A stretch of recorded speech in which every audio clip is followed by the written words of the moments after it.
Hi, I'm going to show you how to mix down to a stereo from the analog outputs on the desk in CS6. It seems pretty complicated, but it's actually quite easy. What you actually do is, in your DAW, whether it be Logic or Pro Tools or whatever, right at the bottom of your arrangement, just create a new track. Call it Master. So I'm going to create that there. I'll leave it Master. You don't have to call it that, obviously.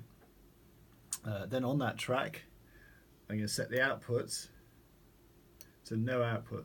Pretty important that, because obviously if you've got audio coming out of that track, it's going to go back into your mix and it's going to howl around the desk basically, because it's going to go round and round through the stereo bus and back into the DAW again. And I'm going to set the inputs on that track to 31, 32.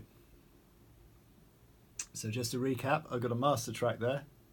It's a stereo track. Outputs, no outputs, and inputs are 31 to 32. Then the last thing I have to do is on the patch bay, I go mix out 2 leads, okay, one for left, one for right, obviously, and then I go over here and I plug them into inputs 31. Remember what we set the DAW to? 31, 32 on the Apogee Symphony. The Apogee Symphony is the sound card that we actually use here in CS6. So what you're actually doing is you're connecting the stereo outputs from the desk directly into the sound card. Then all I have to do is press record on Logic. Switch those on as well.